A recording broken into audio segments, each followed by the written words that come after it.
Good afternoon. I guess that most of the people are coming back from the coffee.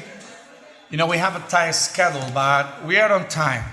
But we want you to enjoy tonight. So we want to be on time for the visit of, thank you, Yeji, the visit for the Reales Alcázares and also the dinner. Good, so we continue now with the panel that we have organized for higher education sector. During these days, we are going to talk a lot about the Jesuit education, Jesuit networking, how we can partner, how we can build better our networks, the work that we do, our mission. But actually, when we were planning with the steering committee, and thank you again to all the people who were helping for the steering committee to organize the conference, we said that we need to have a view from outside ourselves, outside our group, with good friends, but people that then have leading responsibilities in different institutions. We need to learn how to partner with institutions, but also with professional associations for higher education.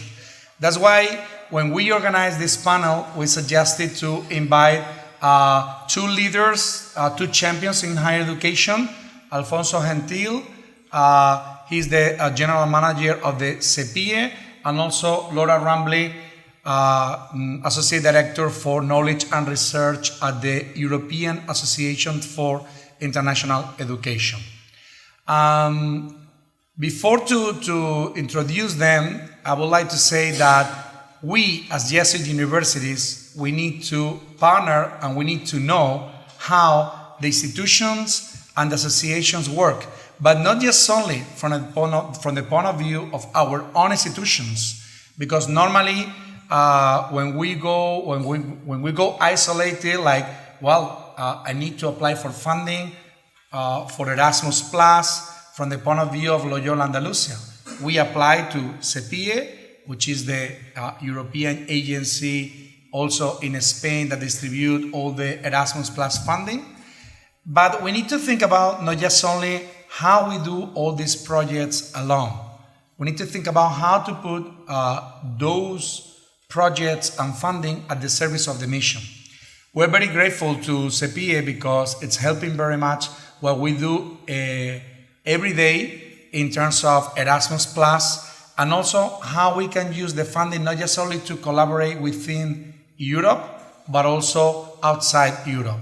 Actually, some of you, especially our fellows from Africa, some of our fellows from Latin America, our Carla from St. Joseph University in Beirut, they are taking advantage of this kind of project called Erasmus Plus K107, where we have funding for capacity building and for bringing fellows to participate in this kind of events.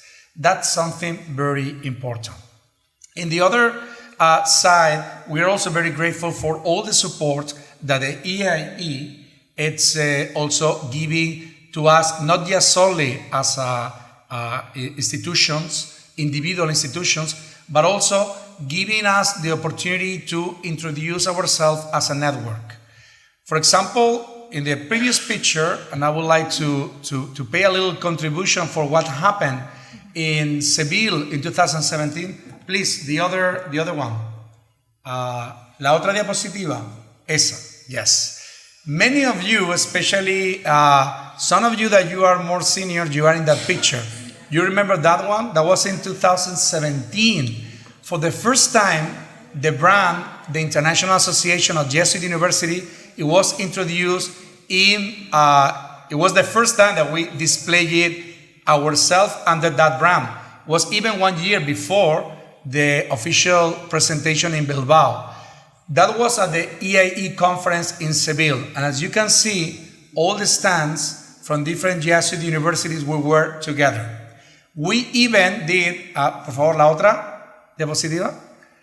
We even did a little communication campaign all together.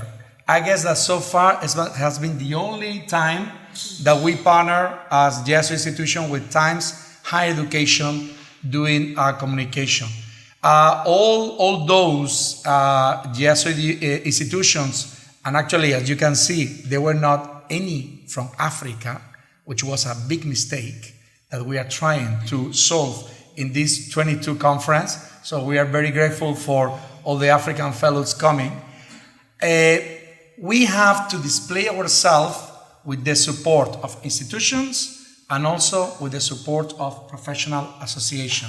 That's what we wanted to hear from Alfonso and Laura about it. So let me give some remarks about Alfonso Gentil. He's the general manager, as I said, of CEPIE. To make a brief introduction, we will say that he's a local, so he studied at the University of Seville. He is a lawyer, he has a law degree, but also he was studying at Nijmegen University in the Netherlands when he completed an Erasmus stay and a master's degree in public administration.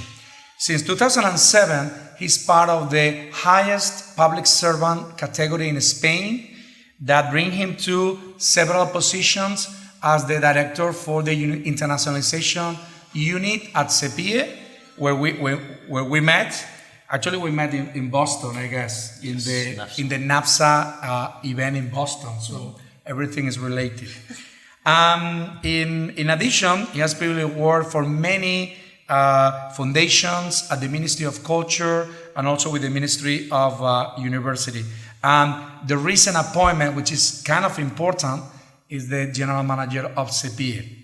He's also collaborating at several boards as a very top public servant from Spanish administration, but also in coordination with the European Union. He is leading the national agency that distributes the projects for Erasmus+, and also he's responsible for the promotion of a study in Spain. If you have been in Barcelona, or that big stand of a study in Spain with 82, 83 institutions, all that work has been coordinated with Alfonso's team. So thank you so much, Alfonso, for taking the time to come here today to share with us your insight from your institutional point of view. Thank you. The floor is yours.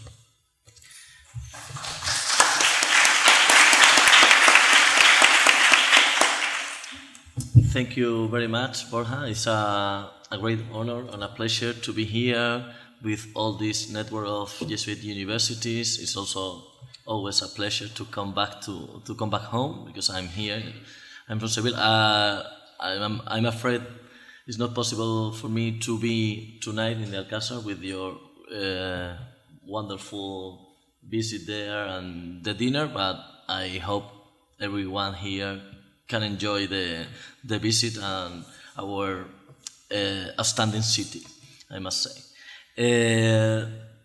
As Borja has mentioned, I am the director of CEPIE. I will talk only a little bit about CEPIE, and then I will try to reproduce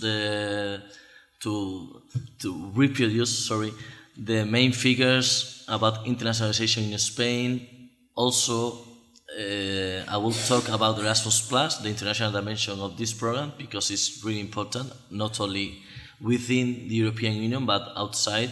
And then only a few remarks about the importance of the European Universities Initiative. First of all, CEPIE is the national agency, as Borja mentioned, for Erasmus+, in the fields of education and training. So we have two hats, two bosses. For on the one hand, the European Commission, because we are a national agency, but on the other hand, we are an agency dependent on the Ministry of Universities of Spain. And in our council, there are representatives from the Ministry of Education, Ministry of Foreign Affairs, Ministry of Labor, and Ministry of Universities. So we are the national agency for Erasmus+, but also we are the national agency for promotion of higher education in Spain. So we are dealing with the brand of Studying Spain, brand, and also we are part of Studying Europe project as another national agency. So our main values are our European spirit. We are really open to talent. We are working a lot on modernization and internationalization, innovation and good practices, transparency, dynamism, responsibility, etc. We are the first administration in Spain branded by the very many important stamp for quality because and efficiency. So there is a very typical one for companies and enterprises, but not in the general administration. So we are really proud of it. Our main aim is to attract talent to the Spanish educational system, but not only, because we are really open to internationalization. We work on the guidance on the university system, on the promotion and communication. So we organize this kind of big booth at IAJU fair, also at NAFSA, and we organize several Study in Spain fairs all over the world. And we also manage different mobility programs, bilateral programs, apart from Erasmus+. We are working with 4 or 5 countries in Latin America mainly, Argentina, Uruguay, Paraguay, and Brazil. And also we worked with China, but nowadays the situation with China is not so easy. And also we, in our guidance to the Spanish national educational system, we produce this kind of flyers, and we give information to all the students and teachers or professors or institutions that would like to have any contact with Spanish institutions. So we are like the bridge or contact point for Spanish higher education institutions. So if you want to meet other kind of institution, please please come to me, to CEPIE, to know a little bit more about our system. And so we organize this Study in Spain fair. I don't want to talk anymore about this because we are here to listen to all other kind of stuff. Internationalization opportunities after COVID-19. In general, in the world, the evolution of international students has suffered a big increase. Also in Spain, we have passed in the last 25 years from 14 students to more than 200,000 students. If we divide this quantity in credit mobility or degree mobility, of course we have more degree mobility, including all the postgraduate and undergraduate students, but we are really important in credit mobility because we are the first country receiving European students in Erasmus+. And our figures of total enrollment in university in Spain, including international students who already lived in Spain, are plus than 12% of the students, but we are really sure that we need to increase this quantity because international students should be more than the ones we have. And one of the main important programs we deal with is Erasmus+. Erasmus+ has 4 main priorities in the age we are living from 2001 till 2027, that are digitalization, inclusion and diversity, promotion of democratic values, and also environment and green.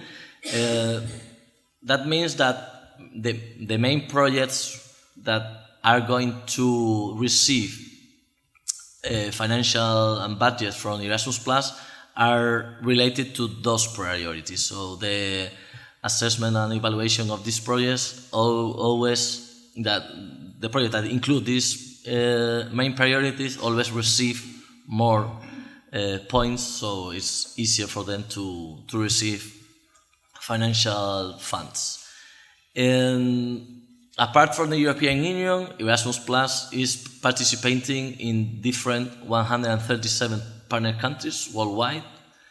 And in the last period from 2015 to 2020, the main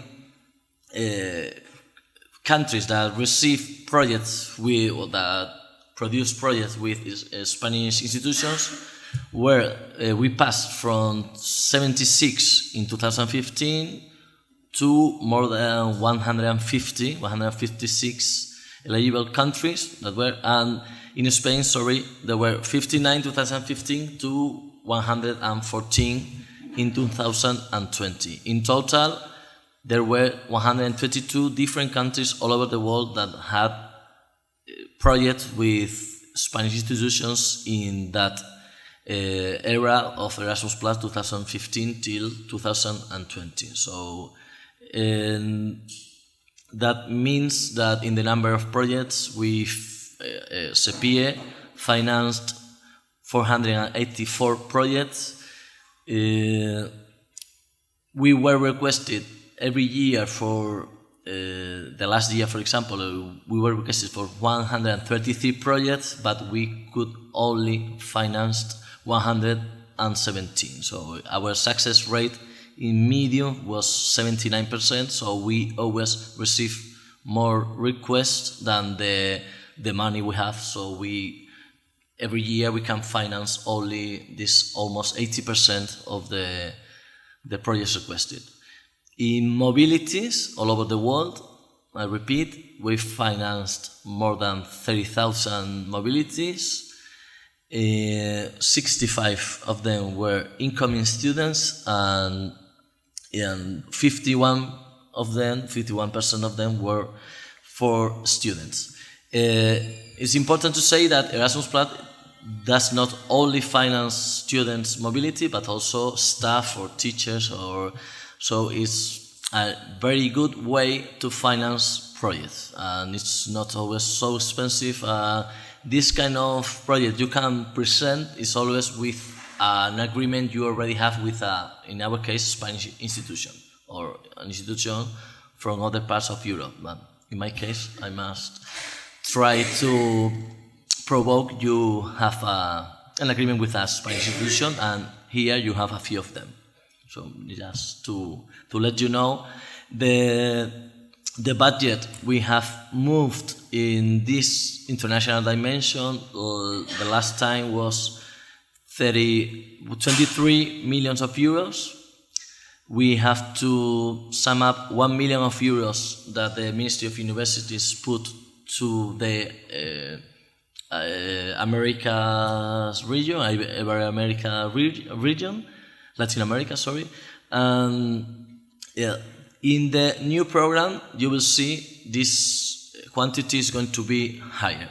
Not this year, maybe, but in the last program, we passed from 11 million 2015 to 23 million 2020. This year, we are going to begin in the middle of that, but we are going to finish with double the quantity of money from 2020. So it's a huge opportunity that we are going to give to all our institutions to collaborate with institutions all over the world. So Erasmus Plus is a great opportunity to collaborate and to cooperate with different institutions. So in the new age, we are going to publish the first results of this year, maybe at the end of this week or the beginning of next week. Okay. Because we applied for 24 projects, most of them with your university. So that was one of the main questions today. So. I knew. So this year the structure has changed a little bit, but eligible countries you can see are mostly all the countries in the world. So up in blue there are the European countries, part of Erasmus, but the rest are part of the eligible countries. In Spain we have received requests for 119 countries, so it's more or less all over the world. And these are the distributions for countries. I will let the presentation here for everyone, so you don't need to take pictures. But you can see in the order of the regions, the European Union gives more priority to the neighbor countries always. So West Balkans and the neighborhood East, South Mediterranean countries. So they give more money to projects next to European Union in order to increase the importance of Europe in these countries. It's a question of politics. But our Ministry of Universities always give a little bit more money to Latin America because it's our politics or our policy in this way. Our available budget is with this distribution. The European Union has decided Africa, Sub-Saharan Africa, is a priority apart from the neighbors, so they are giving to every country more money, more than 4 million euros.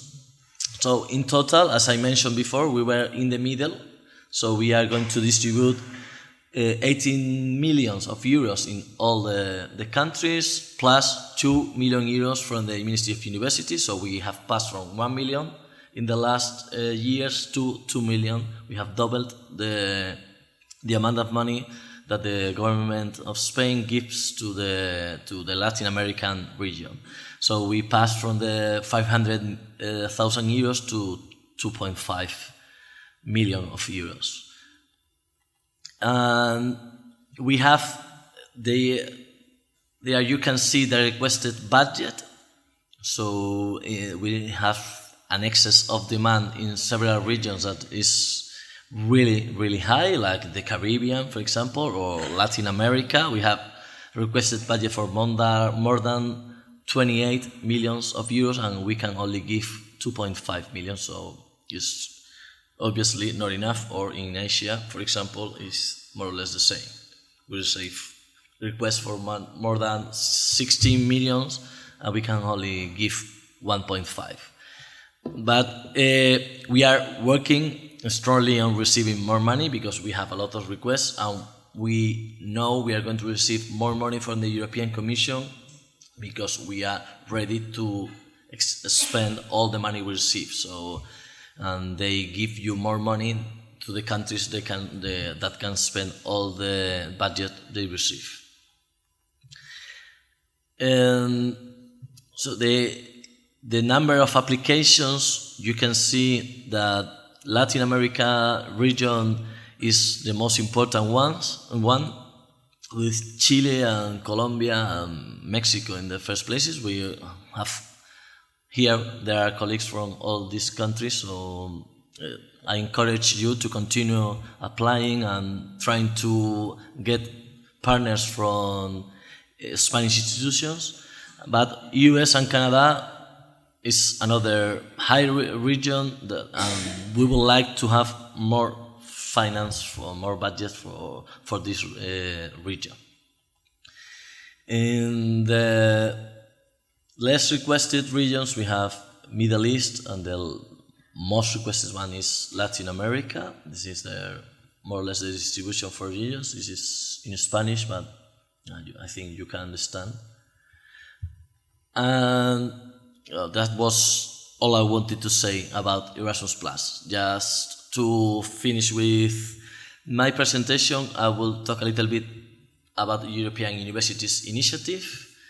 This is an initiative very important, again, from the point of view of the politics in the European Commission, because they want transnational alliances that allows students and teachers move from one university to another to create common universities with group of universities where students can have their own curricula, their own degree, different, but changing maybe with a little bit of flexibility among these universities and changing different kind of programs, studying one part of a program in one country, in one university, and another part in a different university in another country, and maybe mixing with the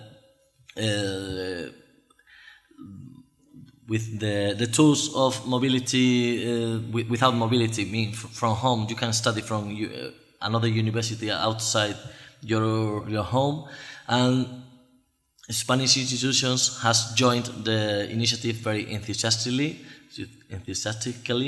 because there are a lot of Spanish universities enrolled in this kind of initiatives. In fact, there are 32 Spanish universities, part of the different calls of European universities, and 10 of them are coordinating different projects. We have here one of them, Deusto University, is the only one from the Jesuit association that is part of one of the alliances, and I encourage your universities to try to create some kind of consortium of partnerships or networking associations in order maybe not to have directly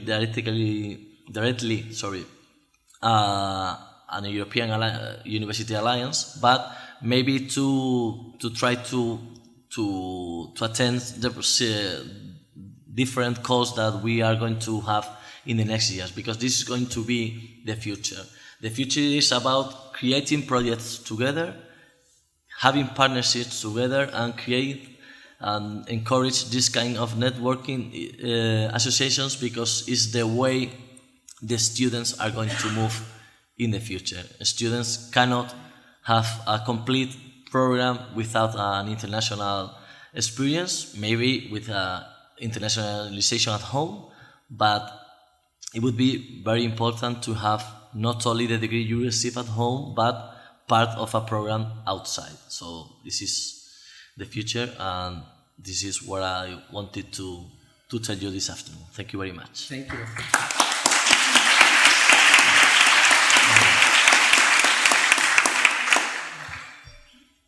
Thank you so much, Alfonso. Actually, for those that you are outside the European Union and you do not have an independent Erasmus charter, the way to partner is through the European Jesuit partners.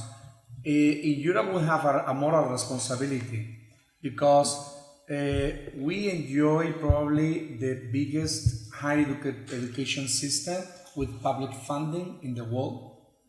So we need to mobilize those projects on the benefit not just only within Europe, but actually outside Europe. So all these programs, most of you know about them, but basically you need to partner with an European institution. You need to have a PIC, which is the number. You need to be registered within the European Union website. And through the partnership with a European university, you can get those funding. So let's make the questions afterward. Yeah. Okay. So for the European Universities Network, unfortunately, there's not a Jesuit European University Network under that scheme, but we are working on that. So let's see if we can at least have some of our institutions in Europe participating with that, because the funding in future, it will have a premium access. Those European Universities Network has been defined a little bit for bigger universities with resources, but now in the second wave, we are trying to see how we can make it happen. Thank you so much, Alfonso. That's from the institutional point of view, not just only for Spain, because Alfonso leads the national agency, but he's also in contact with the other agencies. So in Poland, in the Netherlands, in Belgium, in Italy, in France, in every European country, Alfonso has a colleague who manages the European Union funding through those national agencies. So thanks to Alfonso, we can also be in contact with another colleague and another institutions. And it's important for the mapping out. So let's move into Laura Rumbley. Being very brief with Laura. Laura is now the Associate Director on Knowledge Development and Research at the European Association for International Education. We are colleagues because I'm also part of the council of the IAJU, so also I'm somehow an ambassador for that as well. My boss. And it is the biggest professional higher education association in Europe. 3,000 members. So, and we have a biggest conference If you've been in Barcelona, 6,300 people attended. This year we overpassed NAFSA. So it was even bigger than NAFSA, which is the American Association. Laura, it has a very complete, comprehensive curriculum because she's been in the Department of State, she's Jesuit alumni with undergrad program in Georgetown, PhD in Boston College, and she's an excellent researcher. The Center for International Higher Education in Boston College, where she was the associate director together with Hans David, is one of the top in the world. So in the field of internationalization for higher education, from the point of view of research, we can say that Laura is within the leading researchers in the world, including the support to Catholic universities. I remember that she helped to coordinate that book where many of our universities are present, Internationalization and Catholic Identity. So actually Father Bao wrote a very interesting article about United States. You were a professor of Father Bao. Good. So Laura has been also collaborating with the Academic Cooperation Association in Brussels and co-author many books and many projects. And now she's helping the European Association since 2019 to be more focused, data-driven, and research association. So thank you so much for coming to stay with us, and the floor is yours, Laura. Thank you. May I have the clicker? Would that be okay? Oh, thank you. Thank you so much, Borja, for that very generous introduction. And I don't know about all of you, but at this stage of the day, my head is very full. We've been covering a lot of ground, a lot of information. I hope you'll bear with me as I share a little bit more, and also with some apologies to the colleagues from the Kircher Network, who will see some similarities, very much so from our conversation earlier today.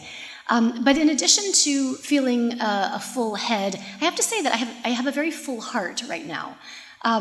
We've mentioned now the EAE conference several times that took place last week.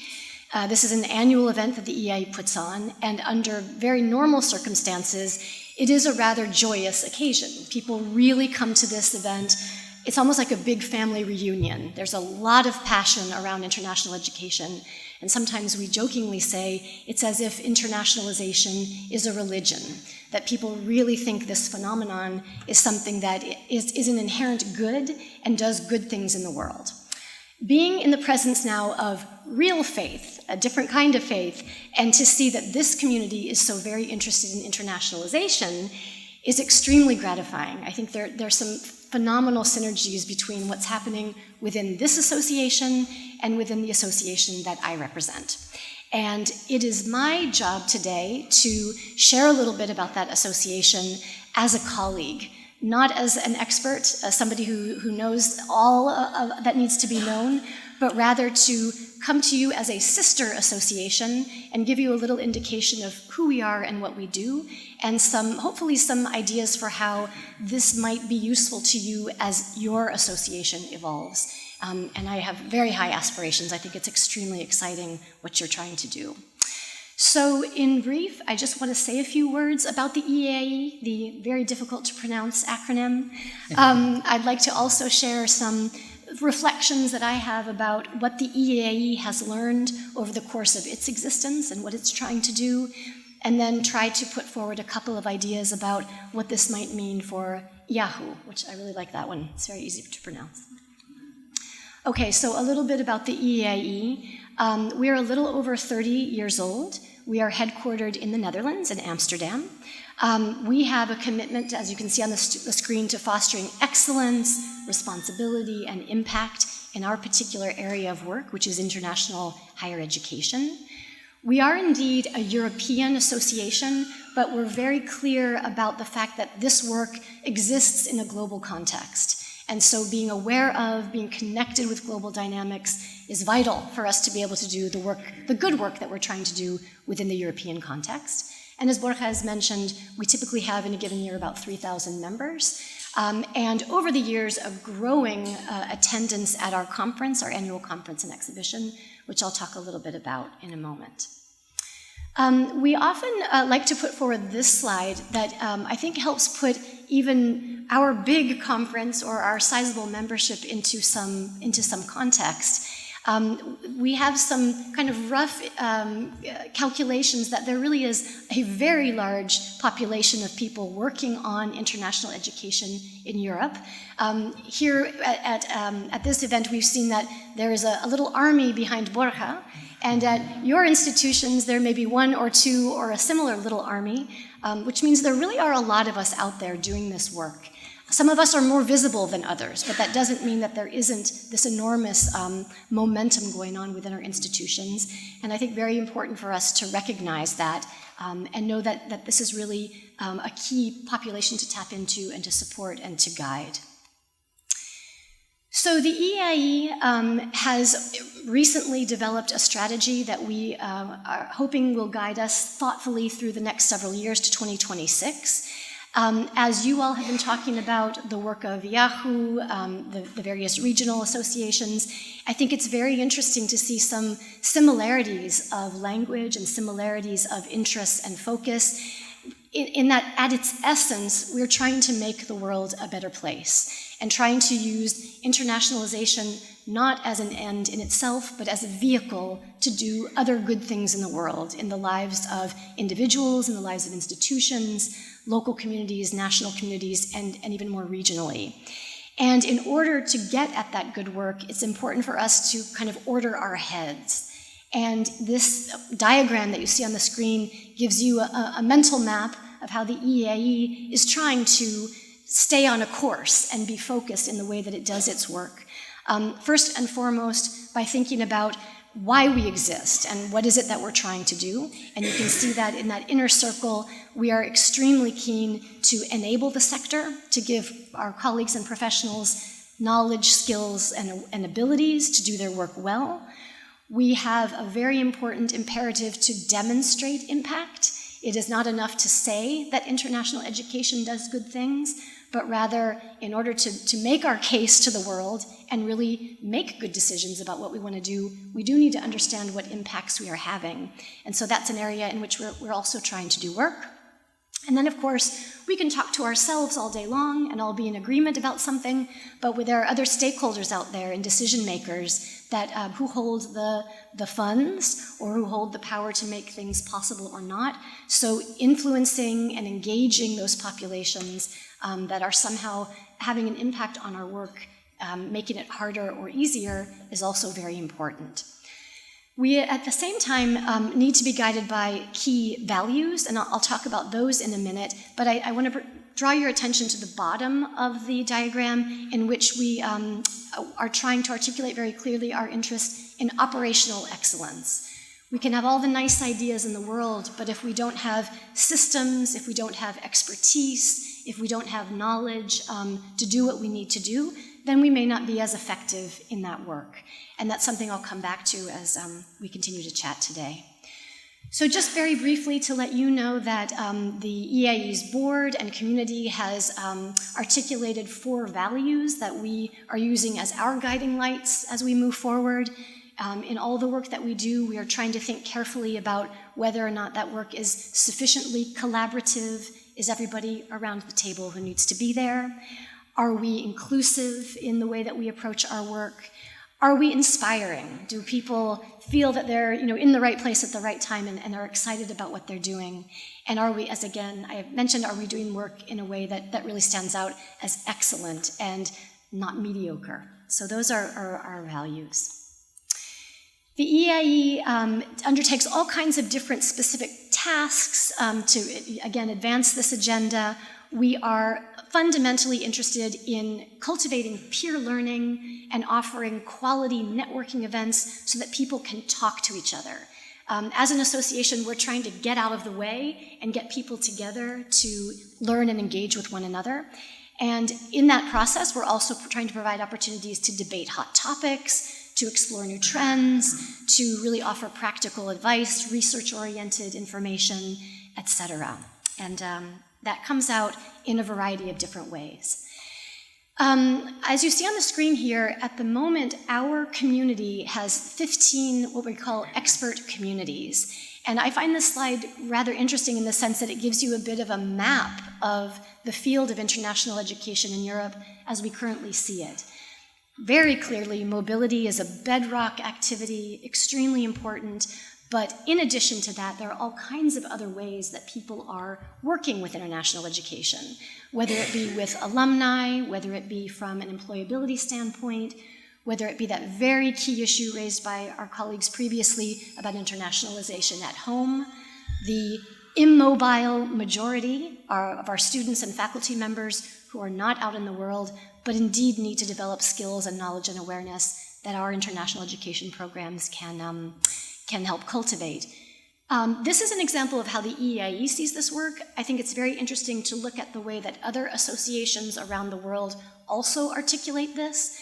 One key example that I like very much comes out of the American Council on Education, which has a really nice single diagram of what they call comprehensive internationalization. So another way to talk about how there are many pieces of a puzzle of internationalization that may need to be taken into account in order for the full potential of the phenomenon to really work. And I think actually that's something we haven't really quite talked about yet in this conversation, but useful. And then finally, just a couple of very specific things. As we look back at 2021, we can point to an online conference that we did at that time, publications that we've produced, trainings that we've opened up to members and others to join, a whole series of online gatherings, a summit, community moments we call, which are webinars, etc. So it's a portfolio of products and opportunities that we're trying to offer our community in ways that we hope are useful, that they're timely, and that they're very digestible. One of the mantras that we have at the EAE is that it's our job to support busy professionals, so to make things very accessible to the extent possible. There was one item that I thought I had added to the slide deck that I just wanted to mention. We have been very active since February of this year in a series of events focused on our colleagues in Ukraine, trying to offer opportunities to showcase what's happening there, to share information about how others can engage and support.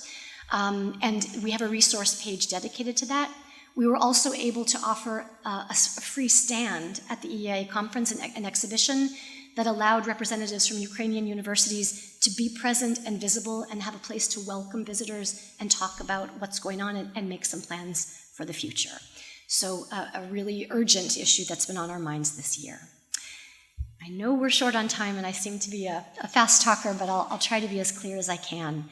So that's the EAE, that's what we've been up to. But I think there are some things that I can distill from that work that I wanted to share in reflection with you today. And the first is that it's very much my sense, and I think I speak for many involved in the field, that we're really in a period of significant transformation, and particularly in Europe, of aspiration. There are many different things that the European Commission, national governments, etc., are asking of higher education institutions today.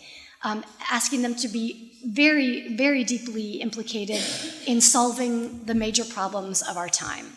That is extremely exciting to be at sort of ground zero of that work, but it's also extremely challenging. And Borja has already alluded to this, and I share the thought completely. I think Europe is in a very privileged position in which there is a policy discourse that really puts higher education, again, in this very privileged, important position. I have colleagues, I would argue, particularly in the US, who are wishing that same sort of feeling of excitement about what universities can do would exist there. And of course, funding, to go behind that in the European context. So that's all exciting, but at the same time, it comes with a lot of responsibility. And here, in this point on the screen, I really do feel like we're at a moment where it's always been important, but it's particularly important now that strategic, tactical, and operational skills and commitments really be at a high point. The work that institutions are being asked to do, the international engagements that they're being asked to undertake cannot be undertaken in an amateurish way.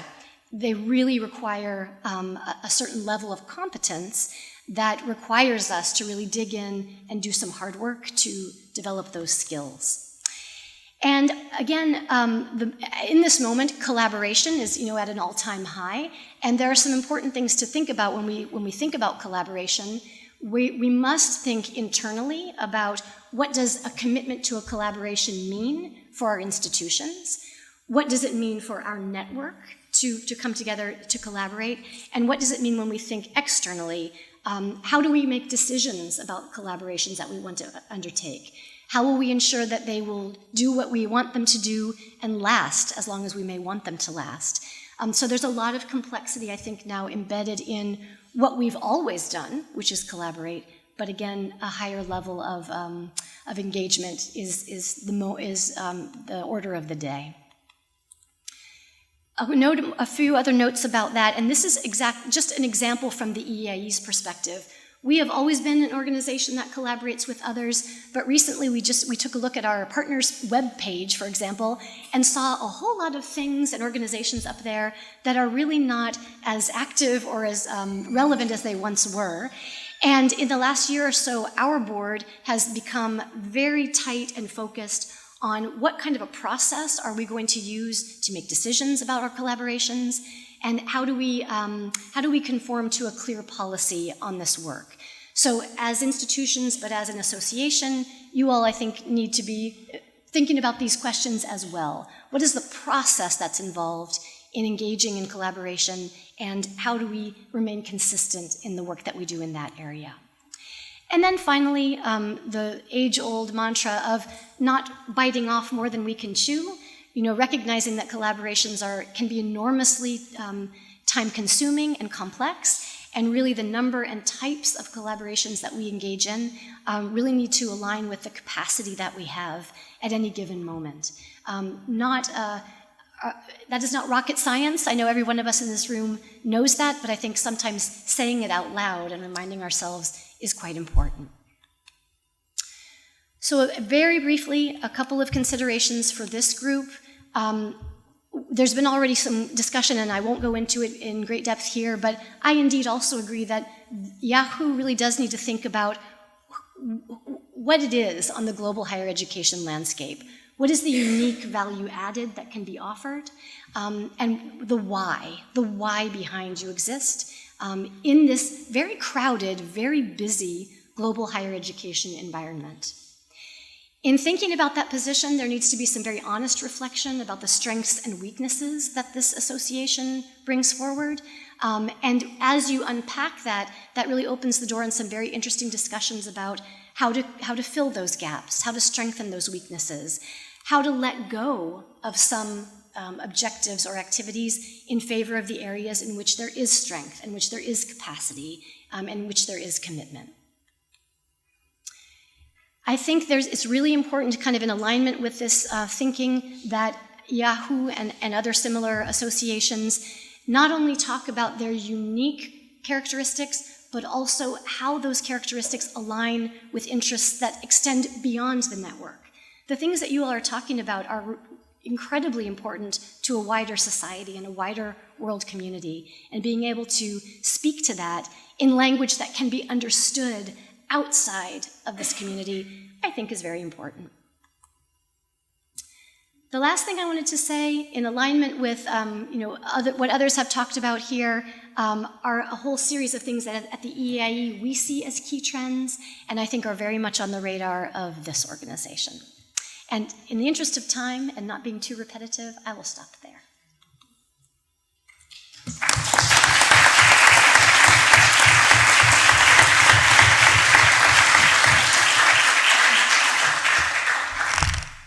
Thank you, Laura. As you can see, Laura, it's able to explain a lot of things very clearly and in a short time. But actually, all those suggestions, they can go for reflection. They can be at the benefit of the tokens that we are going to have, especially like the SWOT analysis, the DAFO, as we call it in Spanish. Strength, weaknesses, opportunities, and threat, in the sense of how we, our group of international relations, what would be those characteristics and what can we offer to IAJU. Of course, IAJU at board level, it's something bigger, but at least in our group, we need to think about that and how to make an impact, especially in the higher education world and in those associations and groups where it's managing all the this field, this sector, even this industry that is becoming more and more. We need to create an impact together, not just only as our own university, as our own brand, but actually as Jesuit higher education, because we are unique, but we need to promote that uniqueness in my point of view, in a more effective way. Because it could happen, as we have seen in Barcelona, that within that large event, but there was not unified word or unified position. And we need to be identified, especially in Europe, because in United States, when you talk about Jesuit education, it's very well known, probably because the 27 Jesuit institutions are important, prestige, and the 10% of the alumni the 10% of the Congress in United States Jesuit alumni, and the JCU promote that a lot. In Aushal, also it has a clear identity. In Spain as well, perhaps, but in Central Europe, in countries like the Netherlands, like Germany, in Northern Europe, there's not a clear image about what is Jesuit education about. I'm sorry to say that, but I am part of the council at EIE, and every day I promote our values, and they said, really, you are the largest educational group in the world? Really? We didn't know that. So, good. So let's go for the Q&A. We have some questions in here, please. Yes. You can stand up. Okay, sure. And say your institution. My name is Lucia Gaumont. I'm the Director of International Affairs at Universidad Católica del Uruguay. I have some questions for Alfonso. So, taking advantage of my trip here, I visited several partners and also potential partners, and they all kept saying that, Erasmus Plus, that the money is, the priority is not Latin America, right? The priority is, you mentioned it, the neighboring countries, Sub-Saharan Africa. So I guess I have a couple of questions and some comments also. How will the Latin American universities, right? How can we make ourselves more visible and available so that those funds that are very scarce, that are very limited for Latin America, so that we can get them, because we can't move continents. We can't just shift to Africa and say, okay, now I'm part of Africa. So we have to work from where we are.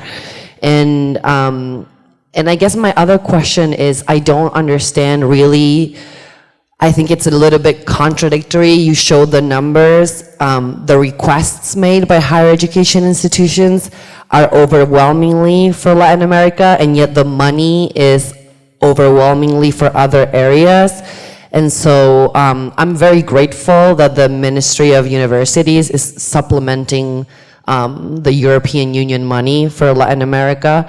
But at the same time, I'm kind of worried because we depend on these funds to make a lot of the mobilities happen, not just for staff or students, professors. I'm grateful to Loyola because, or Loyola, how we say in Uruguay,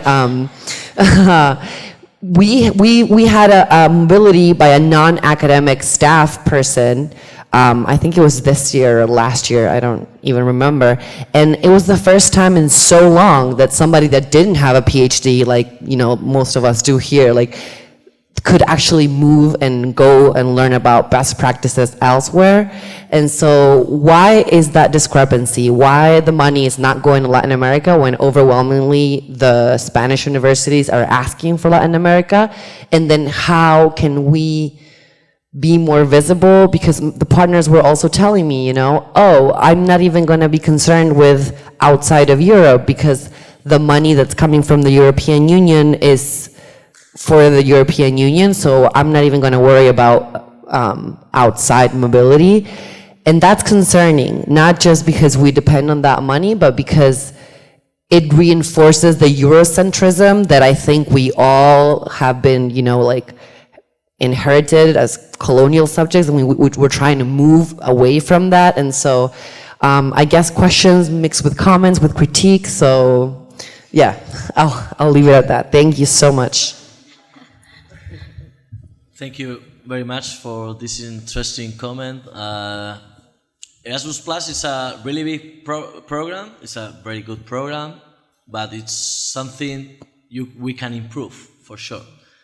So I agree with you that the budget we receive for Latin America is not enough, but it's a question of politics I mentioned a few minutes before. The problem of Latin America, is that you speak Spanish, Portuguese in Brazil.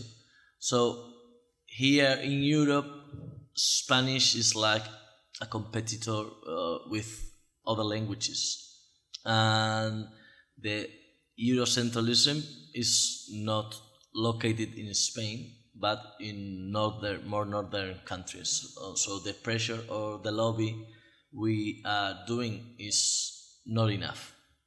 That's true. So this is something we are trying to change the last 30 years, and Erasmus Plus is only an example of how politics in Europe are being produced. I've been more frank than I should, but it's what I think, clearly. And I will also help you with something. It's not just only a question to claim for funding. You need also to ask yourself about how you cooperate when we present projects. Because many times, actually this year we present 24 initiatives, 22 of them are for Jesuit University.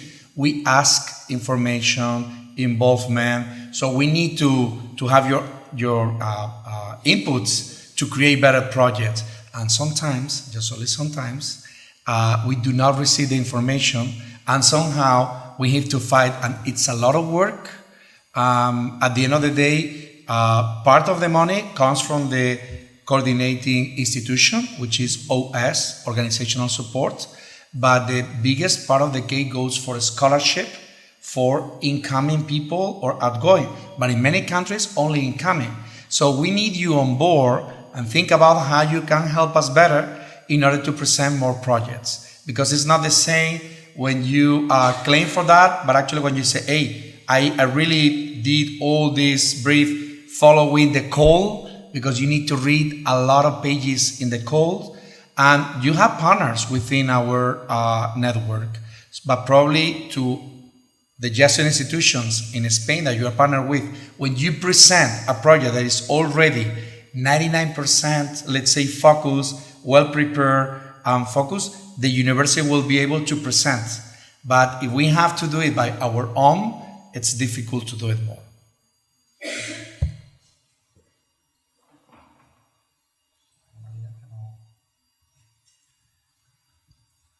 Yes, Miki from Japan, Sugimura-san. Thank you very much. First of all, thank you very much, Alfonso and Laura. It was very, very interesting. Thank you very much for your wonderful presentation. I have two questions. The one is how you can consider the compatibility or comparability, because when we try to collaborate with some another institute or some universities or colleges overseas outside Europe, maybe sometime we have a different credit transfer system, or sometime we try to consider how each different programs considered. So, for example, the Asian Pacific region, we have the International Higher Education Network. And among the ASEAN region, even we have a different quality assurance system or credit transfer system. So in the quite near future, now some ASEAN researchers trying to reform or adjust our credit transfer system, the ECTS, or in ASEAN region is UCTS or ACTS we have. So what is your future vision? How you can try to collaborate in those kind of quality assurance systems? That is my first question. Another question is, now you're more focusing on the student mobility issues, But from now on, maybe in the international higher education arena, maybe we must take consideration is the research collaboration more. And I think maybe my understanding is the European Union or some European countries are more focusing on the research collaboration to elaborate our international program more. So if you have some ideas in that point, it will be very appreciated. Yeah, thank you very much. Thank you. I wonder if the research collaboration piece, you'd like to pick up the horizon? Yeah, okay. So to your question about, if I understood correctly, the work that's being done in different parts of the world to develop the kinds of credit transfer dynamics that exist currently in Europe. Well, I think the only thing that I can reasonably say is that these tend to be long transitions. They tend to be developments that do need time to evolve because they are rather complex, and they typically involve multiple layers of development and evolution. So there may be national, regulations and national requirements that relate to credit transfer. Then there may be institutional issues along those lines.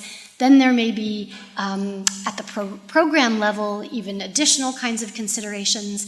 I imagine that many colleagues in this room would have more direct experience with some of that work than even I do.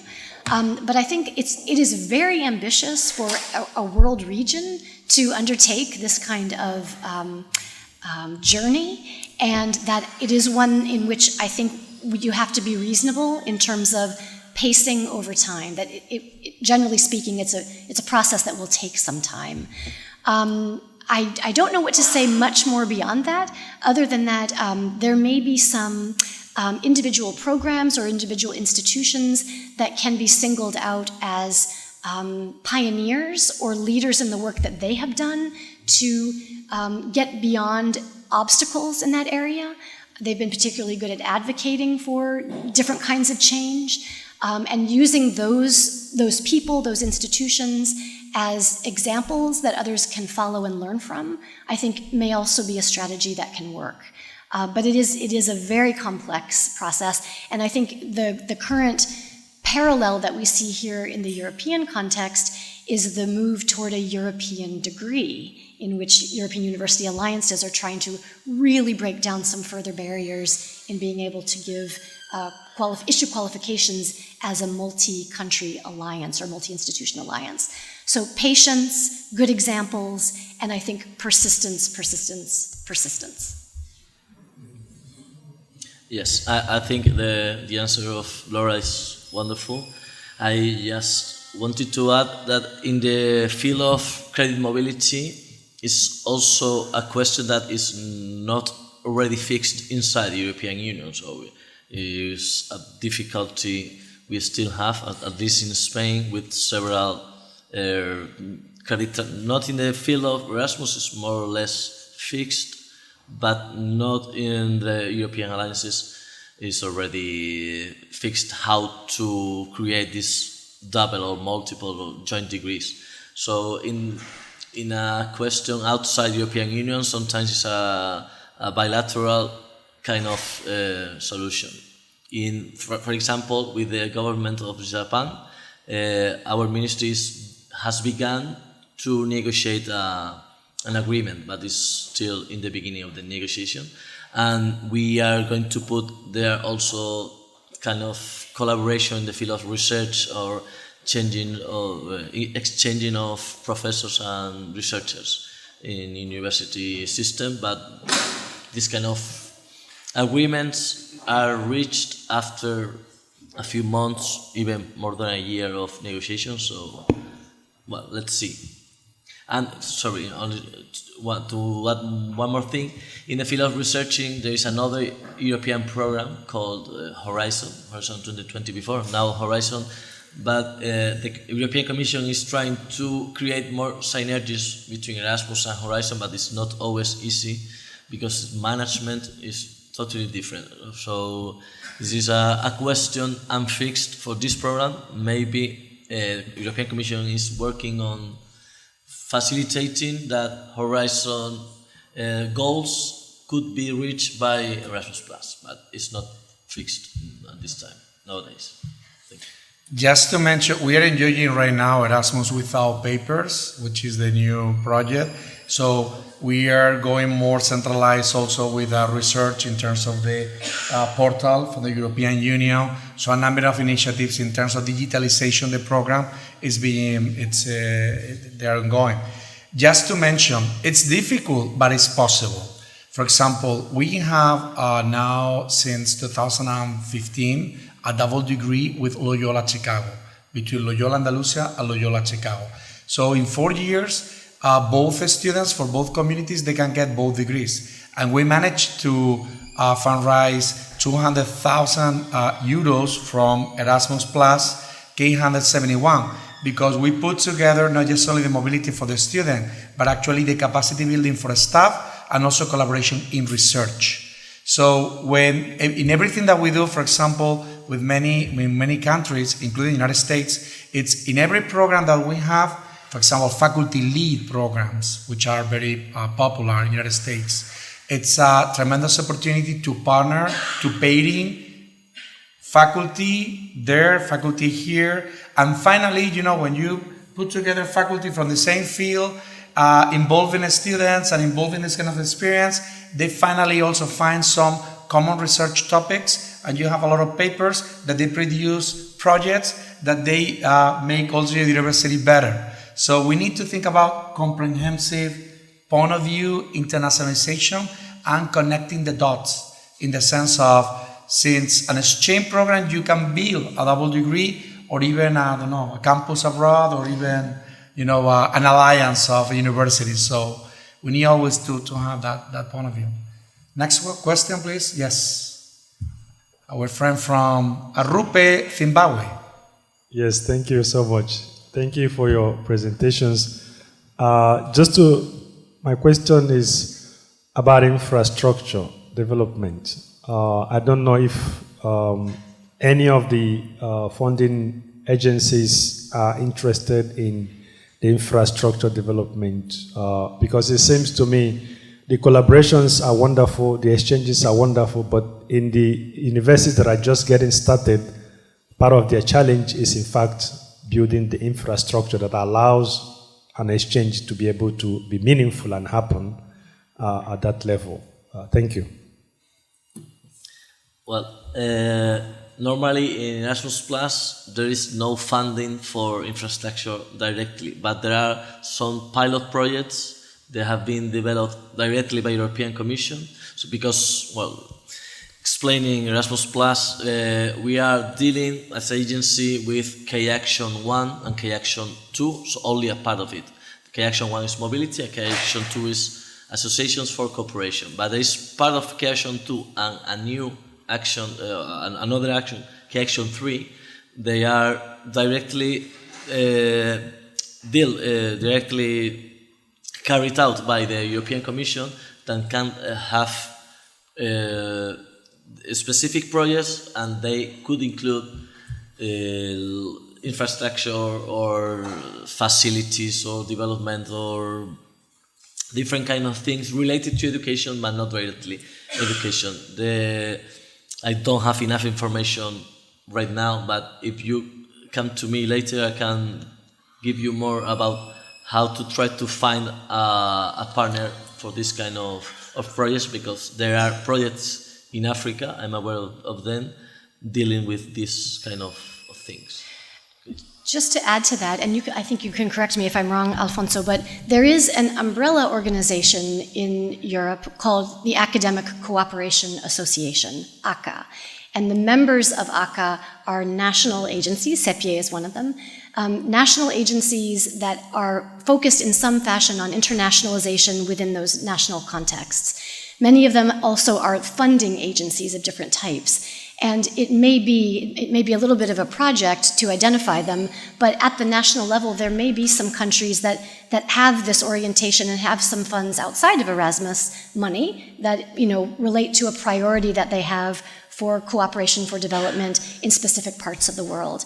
I'm thinking specifically of Switzerland. They had a very strong orientation toward cooperation for development in the African context, and I want to say the Swedes at one point were also very engaged in that, the Norwegians. So it might be a little bit of a country by country, a bit of a search. Yeah. Also, the European Investment Bank, it has some tools, some actions for that. But also think about that there are also private foundations out there.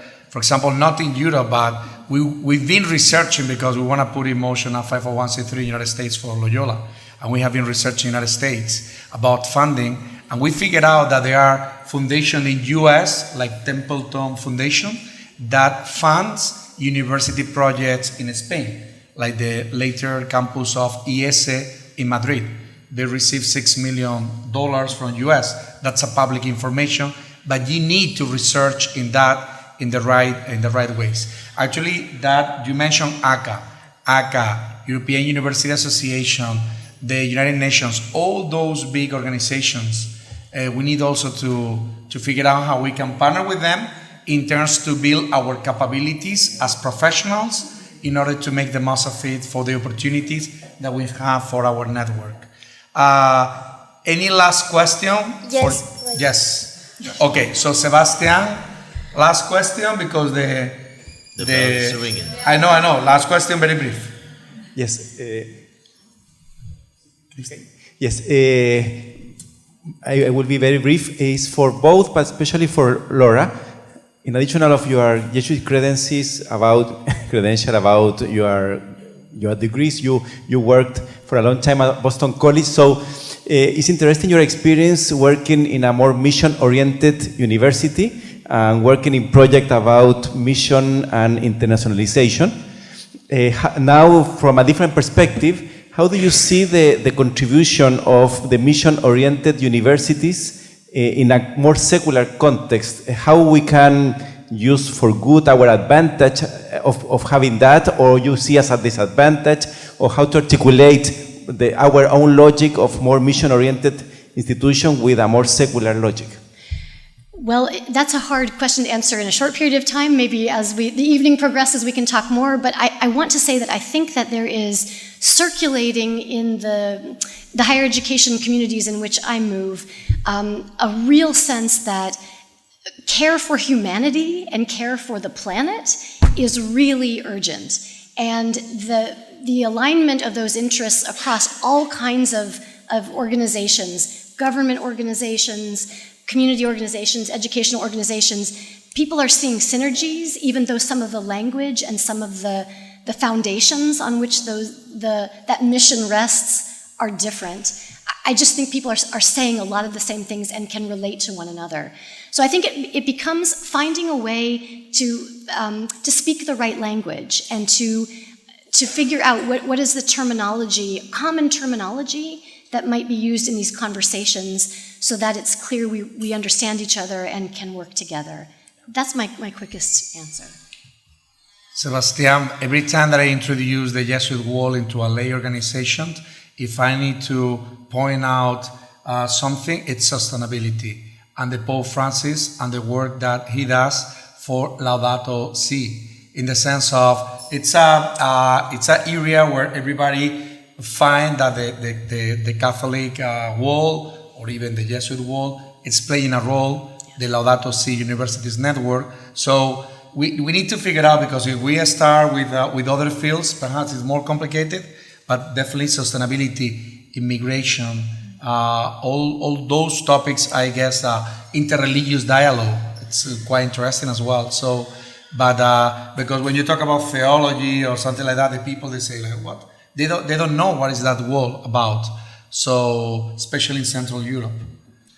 Good, so I guess that we have to leave. We can continue the conversation. Thank you so much for our panelists, Alfonso, Laura.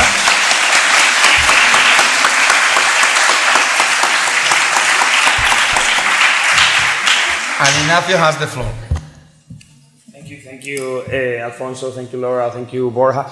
Just some logistical notes, a couple of things. One, first, we apologize for those who have not been able to use the system to pay for the registration, and we will be handling that tomorrow. The same for the people who are staying at the retreat house, and also payments will be handled tomorrow and on Wednesday. Okay, so just a notice for that. Also, just the next steps today. Now the buses are waiting for us outside. They will take you to your different, hotel and casa de ejercicios. And then at 8, they will pick you up, and they've closed Real Alcázar for us in Sevilla, and they'll give a short 45-minute tour. And then we have the reception gala dinner at the Alfonso 13. So basically, be ready by 8. The buses will be waiting for you in Casa de Ejercicios and in Hotel Silken. Okay? Thank you.